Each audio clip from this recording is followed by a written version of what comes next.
চলুন, জুলাই অভ্যুত্থানের অন্যতম নেতা মাহফুজ আলমের সাম্প্রতিক কিছু বিস্ফোরক মন্তব্য আর তার রাজনৈতিক অবস্থানটা একটু সংক্ষেপে দেখে নেওয়া যাক।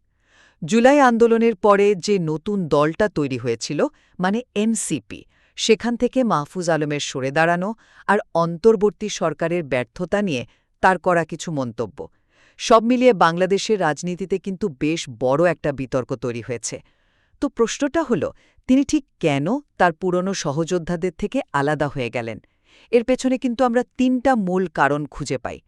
প্রথমত, জামায়াতের সাথে জোট বাঁধার ঘোর বিরোধী ছিলেন তিনি। তার মতে এনসিপি থেকে সরে আসার মূল কারণই ছিল এটা। তিনি বলছিলেন যে বিএনপির সাথে জোট করাটা এক জিনিস, ওটা ছিল একটা রাজনৈতিক কৌশল, কিন্তু জামায়াতের মতো একটা শক্তিশালী আদর্শদিক দল সাথে আসলে এনসিপির মতো নতুন তরুণদের দলটা পুরোপুরি তাদের ছায়ায় ঢাকা পড়ে যেত, নিজেদের কোনো পরিচয়ই আর থাকত না।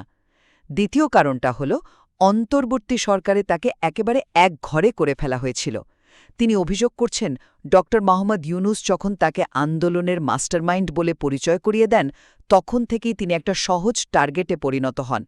মানে সরকারের যে কোনো ব্যর্থতার দায় তার ঘাড়ে চাপিয়ে দেওয়া হতো। তিনি বলছেন যে উপদেষ্টা হিসেবে শেষ ৪ মাস তাকে নাকি কোনো কাজই করতে দেওয়া হয়নি। আর সব শেষে তার ভবিষ্যৎ পরিকল্পনা দেখুন, তিনি কিন্তু এনসিপি বা নতুন যে এনপিএ তৈরি হয়েছে কোনোটাই যোগ দিচ্ছেন না। তার মতে একটা দল ডানে আর অন্যটা বামে চলে যাওয়ায় মাঝখানে একটা মধ্যপন্থী গণতান্ত্রিক প্ল্যাটফর্মের বিশাল একটা শূন্যতা তৈরি হয়েছে। আর তিনি এখন ঠিক সেই জায়গাটা পূরণ করার জন্য একটা নতুন রাজনৈতিক শক্তি গড়ে তুলতে চান। তাহলে সংক্ষেপে বলতে গেলে, আদর্শ নিয়ে সংঘাত, সরকারের ভেতরে একা হয়ে পড়া আর একটা নতুন রাজনৈতিক প্ল্যাটফর্ম তৈরির স্বপ্ন, এই তিনটাই মাহফুজ আলমকে তার পুরনো সহযোদ্ধাদের থেকে একেবারে আলাদা একটা পথে নিয়ে এসেছে।